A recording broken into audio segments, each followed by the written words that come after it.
Well, we're starting video number 2 for today, which is our third full day of the pilgrimage, second full day only actually. And we're on our way to the Magdelena restaurant. We're driving through Tiberias, and here's our group back here. And they're all dressed up, ready to go to dinner. What got her interest? Here's people still getting off the bus, coming into the restaurant. The Magdelena, look at out there is the Sea of Galilee. Isn't that beautiful? It's lovely being on the Sea of Galilee. And here we are. I'll show you where we're gonna have dinner. The restaurant, Magdelena restaurant. Nice fish tank when you come in. Some beautiful fish in there. And also they have one of the best wine collections probably in the country. Look at these wine bottles here. Magdelena, beautiful plants. Hello. And a nice bar for people that want to get some extra drinks. And here's our restaurant.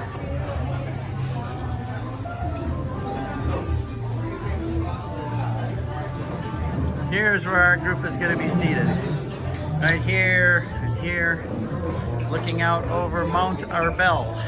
With that in mind, we ask Almighty God in the name of the Father, and of the Son, and of the Holy Spirit, to bless this wonderful food that is before us. People who serve us, those less fortunate. May this food nourish our bodies, refresh our souls, and be very kind to our waistlines.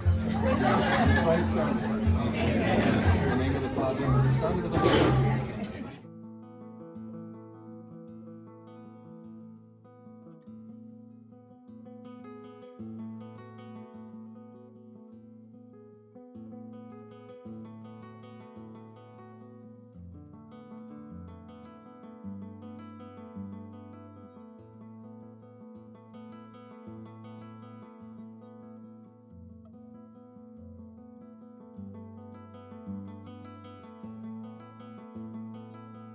Steve, we're loving it. I gotta tell you, we're just loving this dinner, man. This is the best. This is so good. All the appetizers were awesome. Thank you so much. You guys like it too? We love it.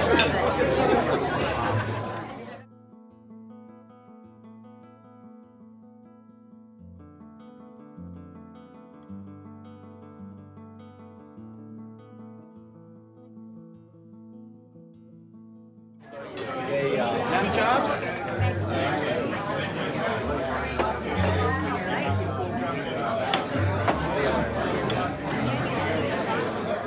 Marcus, go. Lamb chops are great. Delicious. Very good. This is an example. This is an example of good food. Very good. Looks like folks are enjoying it. All right, stand right here, maybe. All right, can I have your attention? Can I have your attention? Hello. I want to introduce you to Zuzu, who is the chef tonight, who made your dinners. Thank you. Hey, excellent.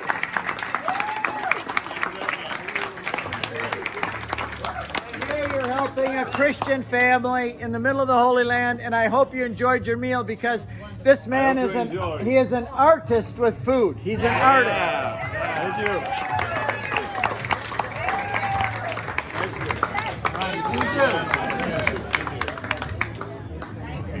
Well, we never heard so much accolades of praise and thanksgiving for a meal, setting the bar, all these kind of phrases. But this group really enjoyed the meal tonight here at Magdelena, and we enjoyed sharing our favorite restaurant with them. So we're on our way back now. We'll see you tomorrow. All right, we only got 10 minutes, 12 minutes at most, so we're going to continue this on every bus ride, a late night bus ride. Okay. There's a couple of them, I guess, huh? All right, we're going to start out. Javier's got a song. Javier, come on, front and center. I already did it. No, you got to come front and center. Come front and center. Javier.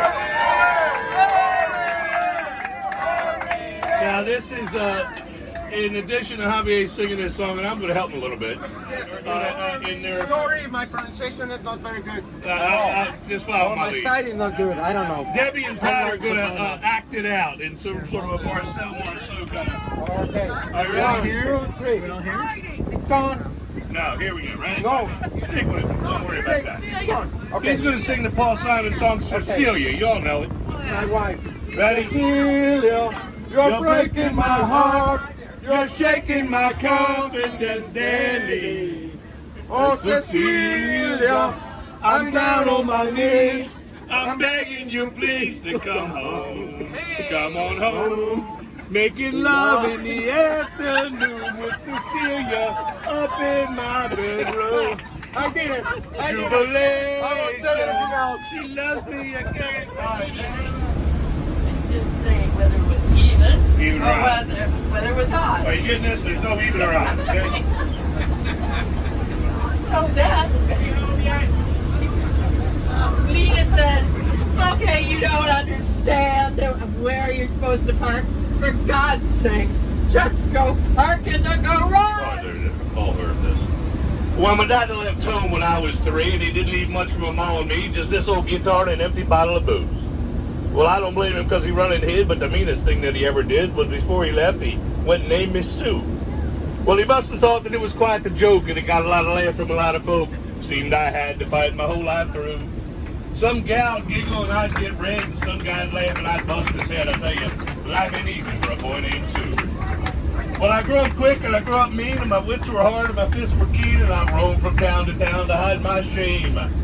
But I made a vow to the moon and stars that I'd search every honky-tonk and bar and I'd kill the man that gave me that awful name. And it was Gatlinburg in mid-July, and I had just hit town and my throat was dry, and I thought I'd stop and have myself a brew. At an old saloon on a street of mud, there at a table dealing studs sat the dirty mangy dog that named me Sue. Well, I knew that snake was my own sweet dad from a worn-out picture that my mother had. I knew that scar on his cheek and his evil eye. He was big and bent and gray and old, and I looked at him and my blood ran cold, and I said, my name is Sue. How do you do? Now you're gonna die, that's what I told him. So I hit him hard right between the eyes. He went down, but to my surprise, he came up with a knife, cut off a piece of my ear. So I busted a chair right across his teeth, and we crashed to the wall and into the street, kicking in the couch and the mud and the blood and the beer. Well, I tell you, I fought tougher men, but I really can't remember when. He kicked like a mule and he bit like a crocodile. I heard him laugh and then I heard him cuss, and he went for his gun, and I pulled mine first, and he stood there looking at me, and I saw him smile, and he said, son, this world is rough, and if a man's gonna make it, he's gotta be tough, and I knowed I wouldn't be there to help you along. So I gave you that name and I said goodbye. I knew you'd have to get tough or die, and it's that name that helped to make you strong. He said, now you just fought one hell of a fight, and knows you hates me, and you got the right to kill me now. Wouldn't blame you if you do. But you ought to thank me before I die for the gravel in the gut and the spit in your eye, because I'm the son of a gun that named you Sue.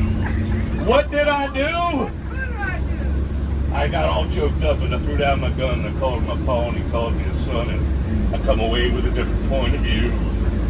And I think about it every now and then, every time I try and every time I win. If I ever have a son, I think I'll name him Bill or George or even Hammer, anything but Sue. I hate that name. Born in Sue. Now, I'm the leader of the band. Although we're few in number, we're the finest in the land. We play at wakes and weddings and every fancy ball. And when we play funerals, we play the marching song. Oh, the drums go banging, the cymbals clanging, the horns they blaze away. McCarthy pumps the old bassoon, my door the pipes display. And Hennessy, Tennessee fiddles the flute, and the music is something grand. A credit to old Ireland is McNamara's band. La da da, your part. Da da da da. La da da da, da da da da. La da da da, da da da da. Right now we are rehearsing for a very swell affair. The annual celebration, all the gentry will be there. When General Grant from Ireland come, he take me by the hand. Says he, I've never seen the likes of McNamara's band. The drums go banging, the cymbals clanging, the horns they blaze away. McCarthy pumps the old bassoon while all the pipes to play. Hennessy, Tennessee, toodles a foot, and the music is something grand. A credit to old Ireland is back in America. You're going da-da-da-da. Da-da-da-da. La-da-da-da. Da-da-da-da. La-da-da-da. Da-da-da-da.